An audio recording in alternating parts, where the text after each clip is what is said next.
بسم الله الرحمن الرحيم. الحمد لله الذي أنزل على عبده الكتاب ولم يجعل له عوجا قيما لينذر بأسا شديدا من لدنه ويبشر المؤمنين الذين يعملون الصالحات أن لهم أجرا حسنا ماكثين فيه أبدا وينذر الذين قالوا اتخذ الله ولدا ما لهم به من علم ولا لآبائهم كبرت كلمة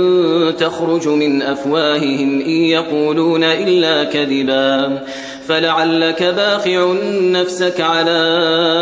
آثارهم إن لم يؤمنوا بهذا الحديث أسفا إنا جعلنا ما على الأرض زينة لها لنبلوهم أيهم أحسن عملا وإنا لجاعلون ما عليها صعيدا جرزا أم حسبت أن أصحاب الكهف والرقيم كانوا من آياتنا عجبا إذ أوى الفتية إلى الكهف فقالوا ربنا آتنا من لدنك رحمة وهيئ لنا من أمرنا رشدا فضربنا على آذانهم في الكهف سنين عددا ثم بعثناهم لنعلم أي الحزبين أحصى لما لبثوا أمدا نحن نقص عليك نبأهم بالحق إنهم فتية آمنوا بربهم وزدناهم هدى وربطنا على قلوبهم إذ قاموا فقالوا ربنا رب السماوات والأرض لن ندعو من دونه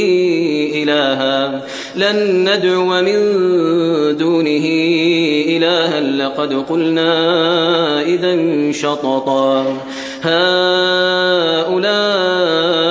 قومنا اتخذوا من دونه آلهة لولا يأتون عليهم بسلطان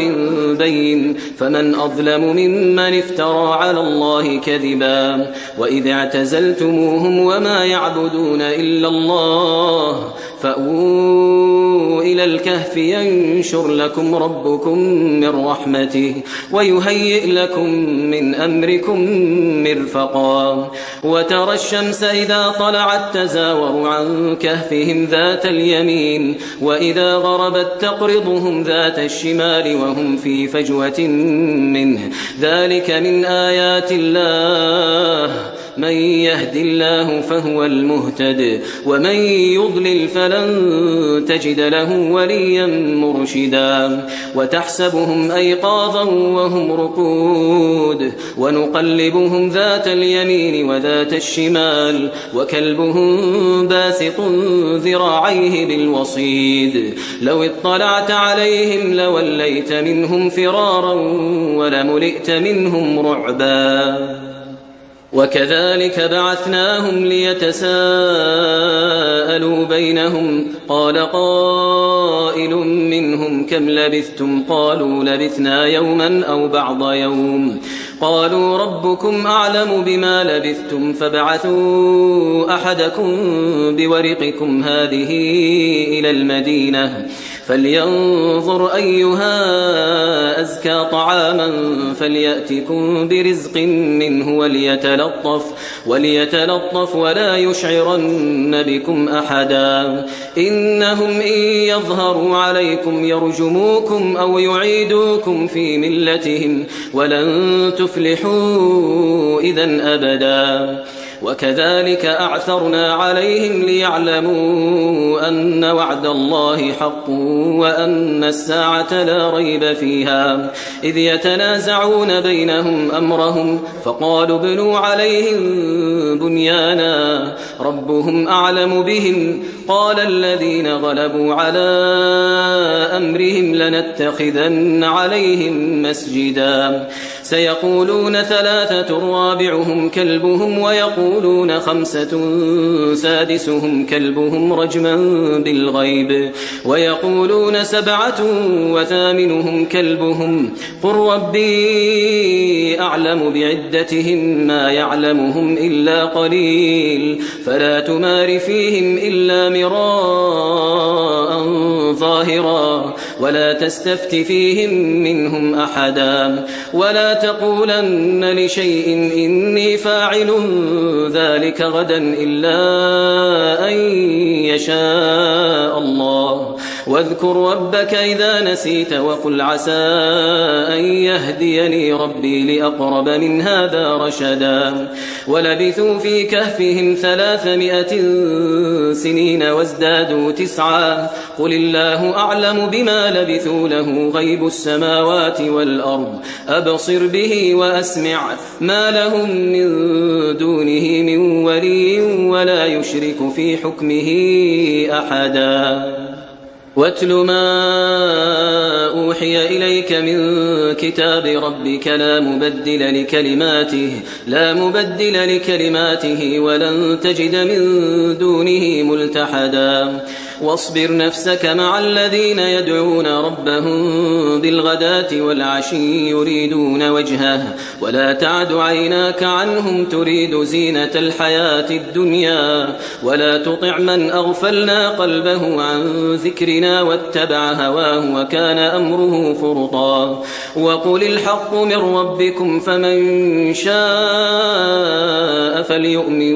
ومن شاء فليكفر إنا أعتدنا للظالمين نارا أحاط بهم سرادقها وإن يستغيثوا يغاثوا بماء كالمهل يشوي الوجوه بئس الشراب وساءت مرتفقا إن الذين آمنوا وعملوا الصالحات إنا لا نضيع أجر من أحسن عملا أولئك لهم جنات عدن تجري من تحتهم الأنهار يحلون فيها من أساور من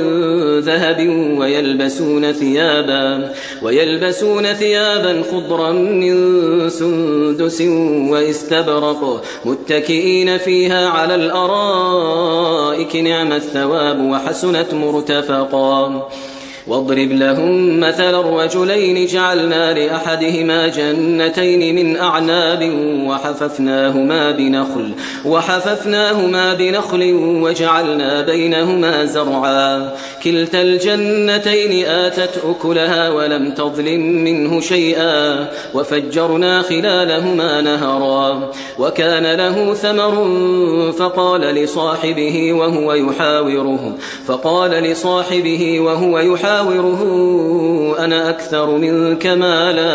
أنا أكثر منك مالا وأعز نفرا ودخل جنته وهو ظالم لنفسه قال ما أظن أن تبيد هذه أبدا وما أظن الساعة قائمة ولئن رددت إلى ربي لأجدن خيرا منها منقلبا قال له صاحبه وهو يحاوره أكفرت بالذي خلقك من تراب ثم من نطفة ثم سواك رجلا لكن هو الله ربي ولا أشرك بربي أحدا ولولا إذ دخلت جنتك قلت ما شاء الله لا قوة إلا بالله إن ترني أنا أقل منك مالا وولدا فعسى ربي أن يؤتيني خيرا من جنتك ويرسل عليها حسبانا من السماء فتصبح صعيدا زلقا أو يصبح ماؤها غورا فلن تستطيع له طلبا وأحيط بثمره فأصبح يقلب كفيه على ما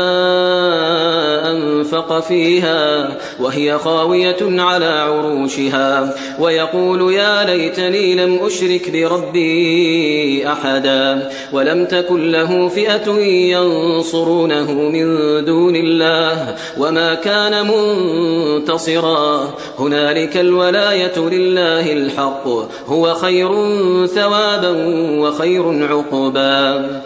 واضرب لهم مثل الحياة الدنيا كماء إن أنزلناه من السماء فاختلط به نبات الأرض فأصبح هشيما تذروه الرياح وكان الله على كل شيء مقتدرا. المال والبنون زينة الحياة الدنيا والباقيات الصالحات خير عند ربك ثوابا وخير أملا. ويوم نسير الجبال وترى الأرض بارزة وحشرناهم فلم نغادر منهم أحدا وعرضوا على ربك صفا لقد جئتمونا كما خلقناكم أول مرة بل زعمتم أن لن نجعل لكم موعدا. ووضع الكتاب فترى المجرمين مشفقين مما فيه ويقولون يا ويلتنا ما لهذا الكتاب لا يغادر صغيرة ولا كبيرة إلا أحصاها ووجدوا ما عملوا حاضرا ولا يظلم ربك أحدا. وإذ قلنا للملائكة اسجدوا لآدم فسجدوا إلا إبليس كان من الجن ففسق عن أمر ربه أفتتخذونه وذريته أولياء من دوني وهم لكم عدو بئس للظالمين بدلا. ما أشهدتهم خلق السماوات والأرض ولا خلق أنفسهم وما كنت متخذ المضلين عضدا. ويوم يقول نادوا شركائي الذين زعمتم فدعوهم فلم يستجيبوا لهم وجعلنا بينهم موبقا. ورأى المجرمون النار فظنوا أنهم مواقعوها ولم يجدوا عنها مصرفا. ولقد صرفنا في هذا القرآن للناس من كل مثل وكان الإنسان أكثر شيء جدلا. وما منع الناس أن يؤمنوا إذ جاءهم الهدى ويستغفروا ربهم إلا أن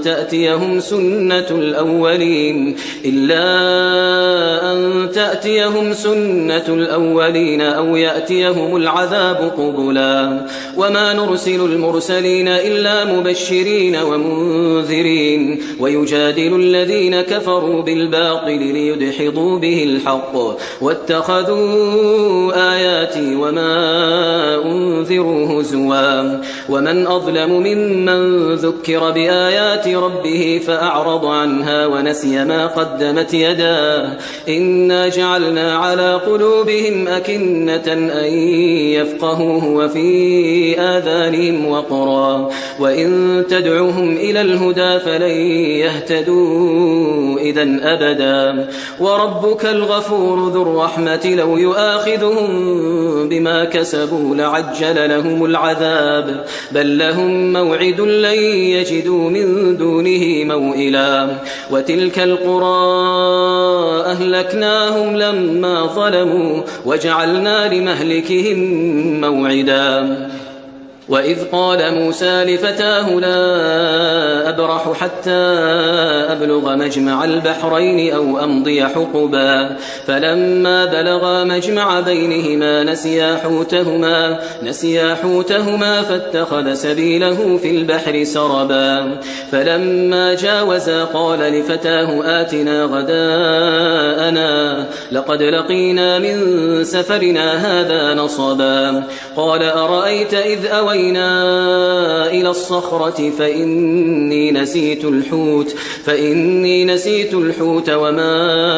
أنسانيه إلا الشيطان أن أذكره واتخذ سبيله في البحر عجبا. قال ذلك ما كنا نبغي فارتدا على آثارهما قصصا. فوجدا عبدا من عبادنا آتيناه رحمة من عندنا وعلمناه من لدنا علما. قال له موسى هل أتبعك على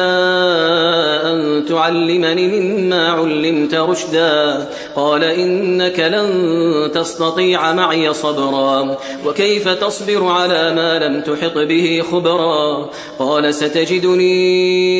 إن شاء الله صابرا ولا أعصي لك أمرا قال فإن اتبعتني فلا تسألني عن شيء حتى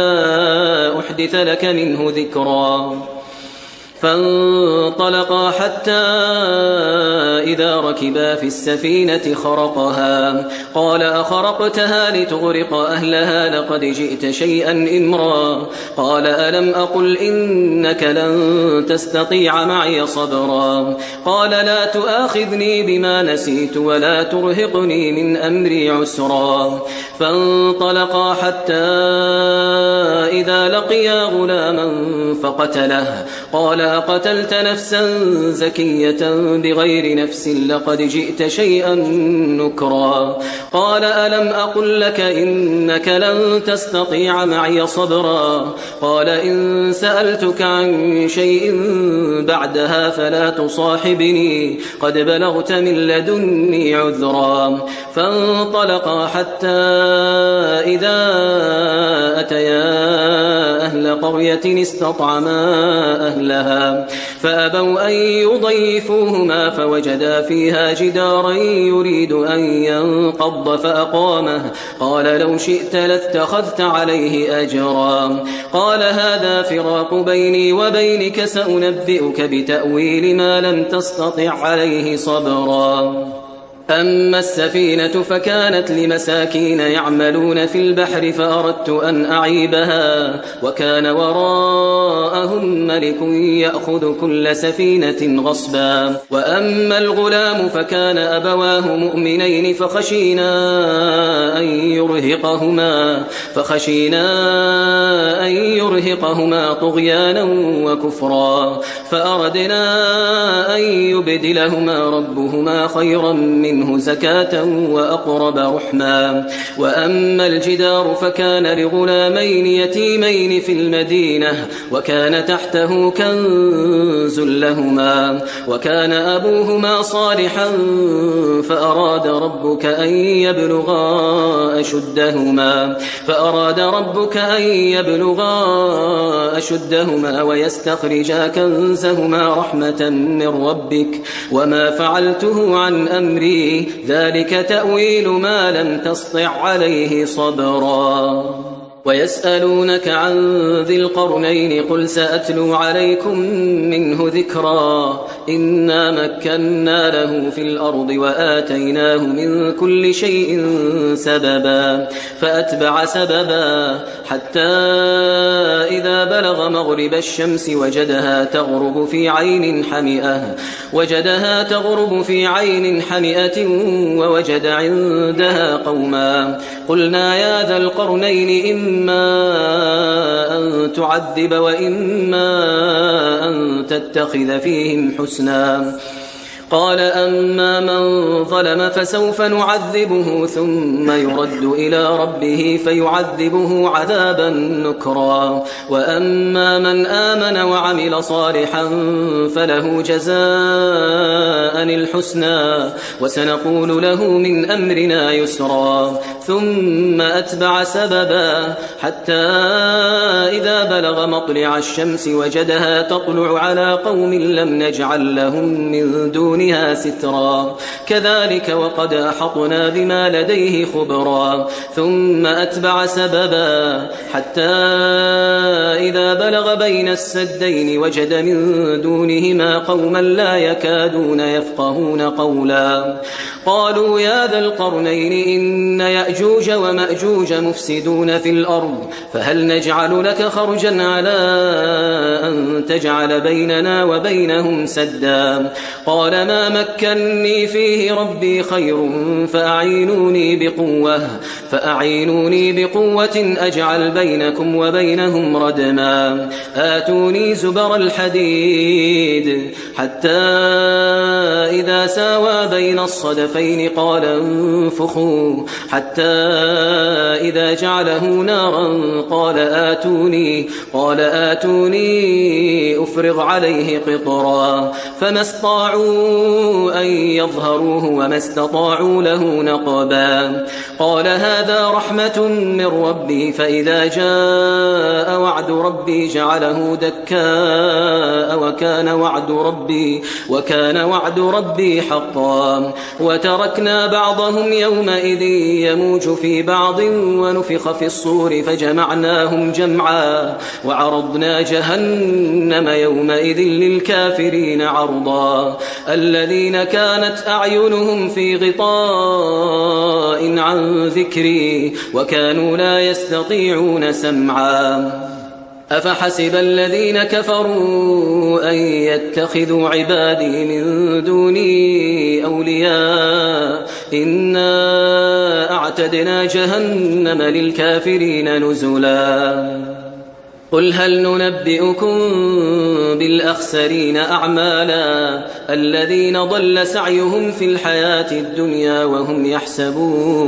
وهم يحسبون أنهم يحسنون صنعا أولئك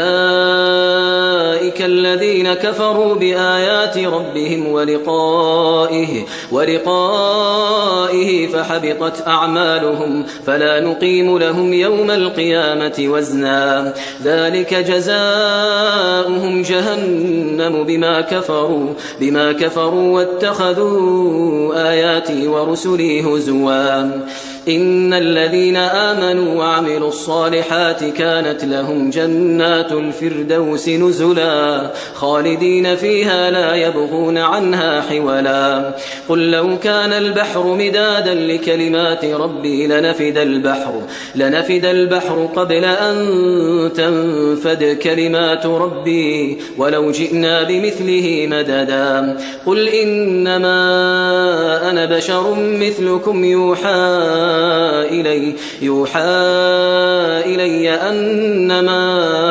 إلهكم إله واحد فمن كان يرجو لقاء ربه فليعمل عملا صالحا ولا يشرك بعبادة ربه أحدا